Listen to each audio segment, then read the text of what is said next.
suis forcé de raconter une péripétie qui m'a amené jusqu'à la première fois où j'ai rencontré celui que je continue à appeler le vicaire André. Pour nous, il reste le vicaire André. Avant de le rencontrer, 2-3 mois avant, suite à des fausses alertes, j'avais été déplacé plusieurs fois. J'étais un petit peu traumatisé sans doute et je me suis retrouvé, je ne sais pas par quel hasard, à Jambes, à l'orphelinat Jean-Baptiste de Dieu, à Jambes. Et là, je venais d'un endroit où j'avais été très très bien traité, c'était magnifique. Là, c'était un orphelinat, il y avait quelques centaines d'enfants. La discipline était assez pénible, il y avait ce qu'on appelait à l'époque des petites punitions corporelles. J'y étais très mal. Je venais d'un endroit très sécurisé et je vais raccourcir. Je suis parvenu à prévenir ma mère en envoyant une lettre.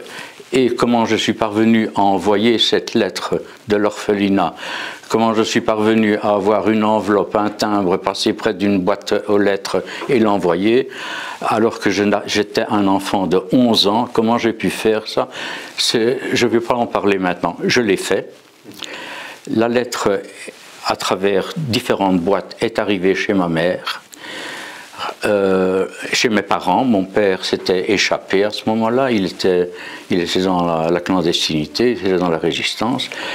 Il a sans doute traduit ma lettre à ma mère, qui était pratiquement analphabète, qui parlait très mal français. Et ma mère s'est mise en route pour venir, je lui avais écrit une lettre, qu'on peut dire presque criminel. J'étais un enfant de 11 ans.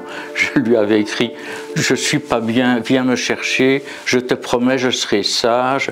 Je savais que je ne devais pas écrire certaines choses, mais j'ai écrit une lettre qui devait être déchirante. J'étais un enfant malheureux et j'aurais jamais dû écrire ça. Et ma mère est venue, je ne sais pas comment, alors qu'elle parlait très mal le français, est arrivée jusqu'à l'orphelinat. Quelques heures après, j'ai revu ma mère ce jour-là. Ma mère était une petite personne, bien portante, elle avait une fourrure, elle était fardée comme je ne l'avais jamais vue, des grosses lèvres, des yeux fardés, de la poudre. Elle était vraiment maquillée, comme ce qu'on appelait à l'époque, pardonnez l'expression, une poule aux Allemands. Et elle se promenait avec un très joli médaillon en céramique sur lequel il y avait une grande croix gammée. Il était impossible de ne pas la voir. Et elle a traversé comme ça, venant de Templeuve. Les gens sans doute s'écartaient d'elle parce qu'elle montrait. Elle est arrivée à l'orphelinat Saint-Jean-Baptiste de Dieu. La sœur portière lui a ouvert, elle a dit « Je viens chercher mon enfant, il s'appelle Willy Roland, mais maintenant il s'appelle en vrai Charles Erlbaumheim ».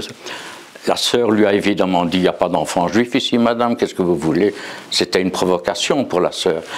Comment ma mère, je n'ai jamais compris, est arrivée après chez le vicaire André, où là, elle l'a rencontré, elle l'a supplié d'aller me chercher pour me sortir de ce que pour moi était un mauvais endroit. Comment, et là il y a quelque chose qui est resté incompréhensible, j'ai rencontré le vicaire André après la guerre, comment le vicaire André a pu faire confiance à cette femme outrageusement maquillée, avec un accent épouvantable, qui avait l'air d'une femme en détresse, qui veut son enfant, Ça pouvait très bien être une provocatrice. Il ne la connaissait pas. ça pouvait être une femme de la Gestapo qui avait inventé une histoire. Il y avait des résistants qui avaient été arrêtés, certains avaient parlé. La Gestapo avait des renseignements.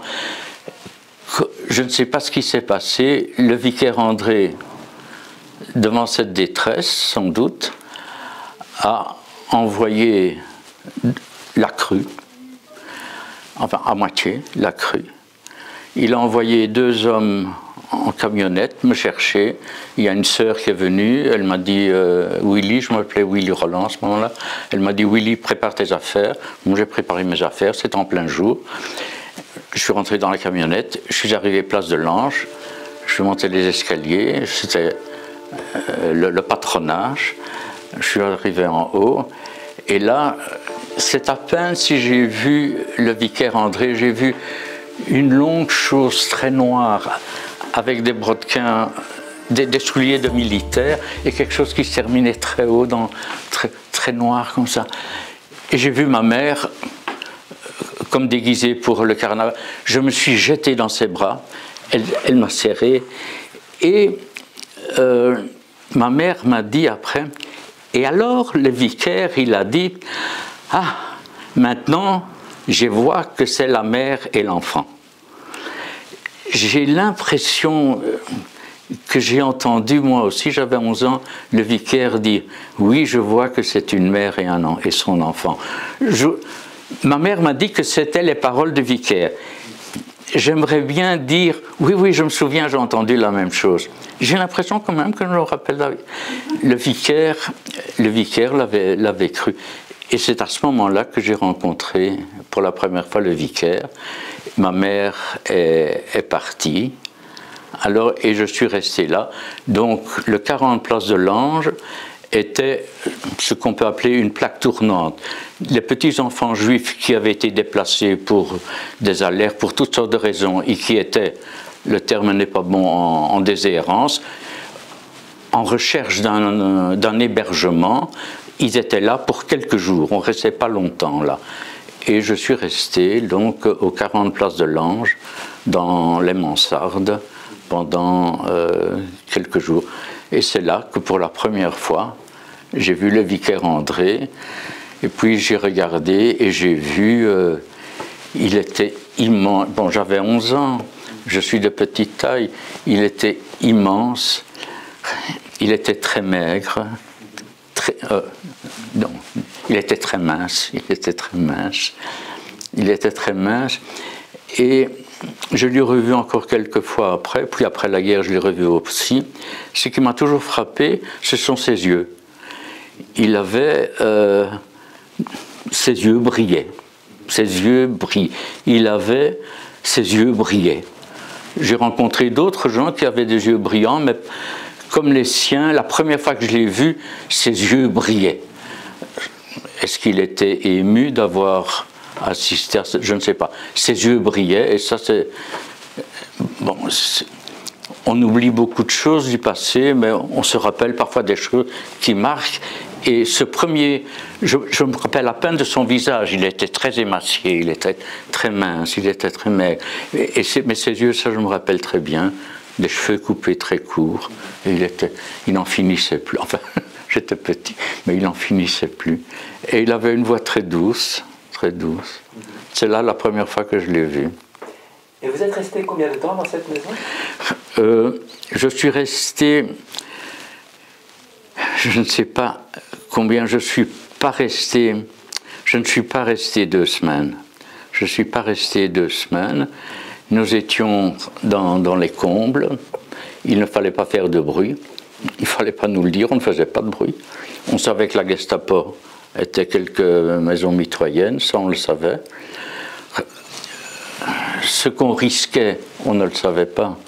Qu'on risquait l'abominable et l'innommable, ça on ne le savait pas. On savait qu'il y avait un grand danger autour de nous, ça on savait. Il y avait des gens plus âgés, il y avait des jeunes adultes, qui s'occupaient de la cuisine, qui faisaient nos lits, qui s'occupaient de nous. Bon, ils étaient plus âgés que nous, C'est dommage, maintenant, ils ont tous décédé. Eux auraient pu, beaucoup mieux que moi, expliquer toute l'action du vicaire André. Mais plus tard, je me suis dit, mais c'est pas de l'héroïsme. Bon, monter sur la barricade, sauter dans l'eau pour sauver quelqu'un qui se noie, c'est de l'héroïsme. Mais s'occuper comme ça d'enfants juifs cachés, mais c'est full job, c'est un travail de 24 heures sur 24. Il fallait les timbres de ravitaillement, il fallait de la viande, il fallait des médicaments, il fallait des légumes, il fallait des chaussures, il fallait des chaussettes, il fallait des couvertures. C'était un travail, mais de 24 heures. C'était pas de l'héroïsme, c'était 24 heures sur 24.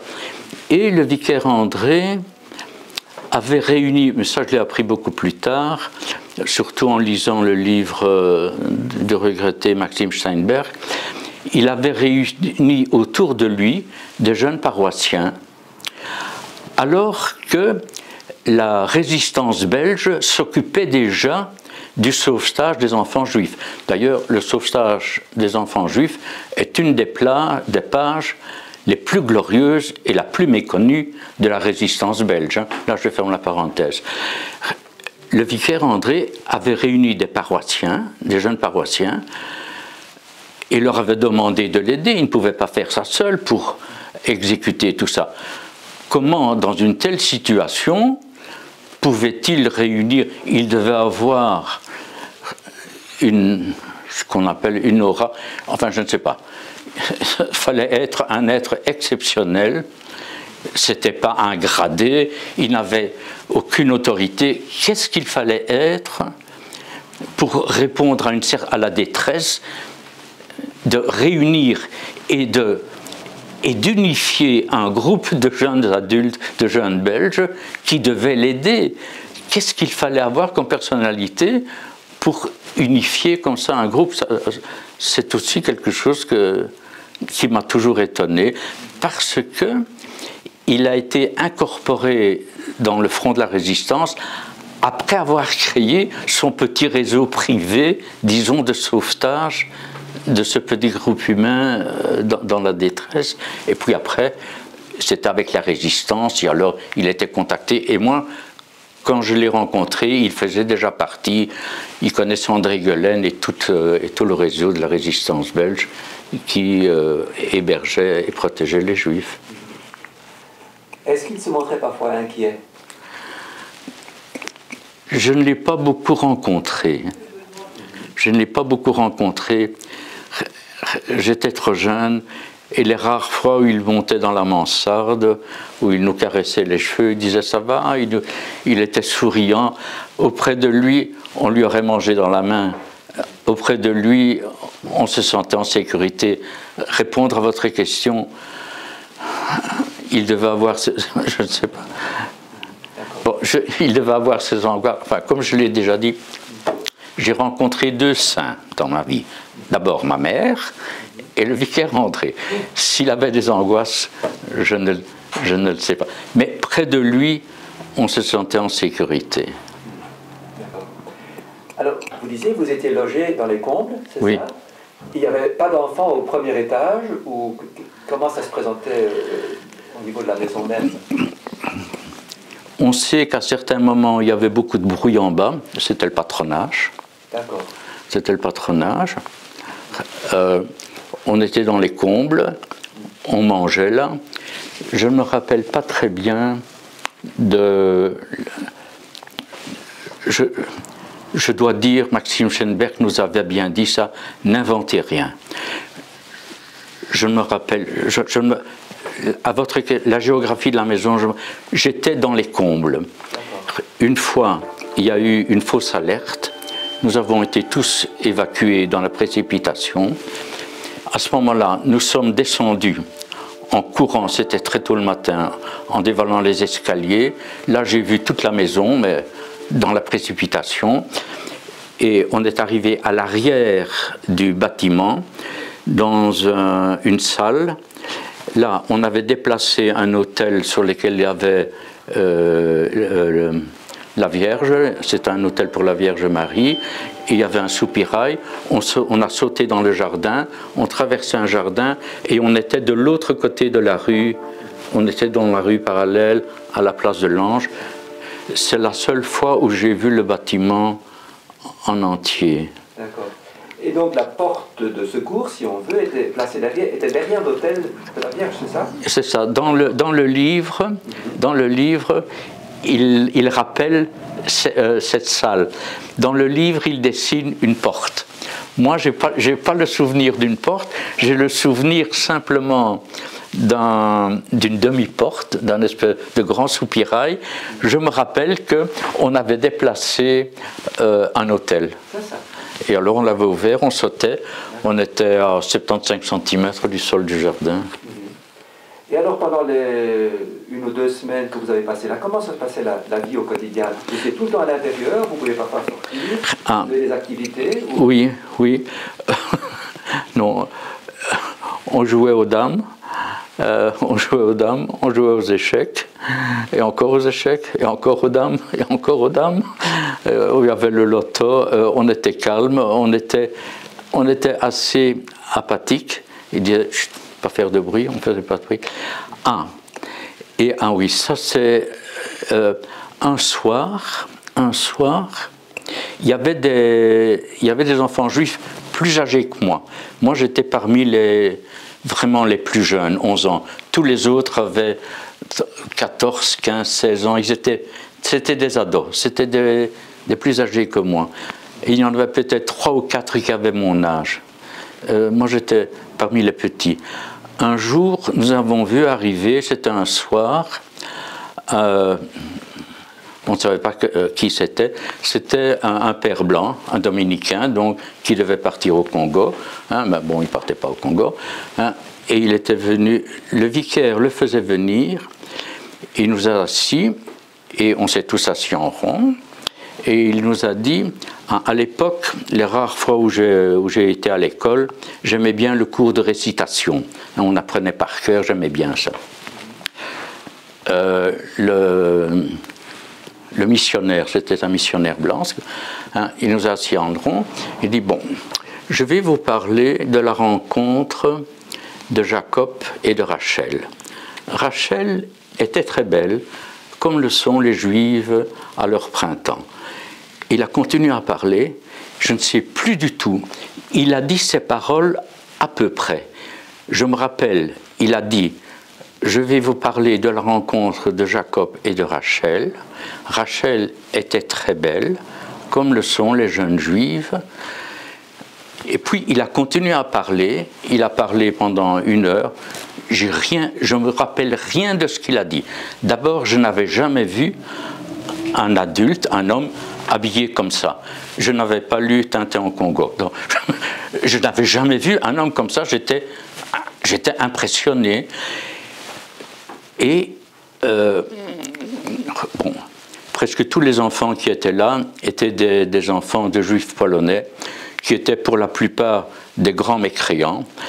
Et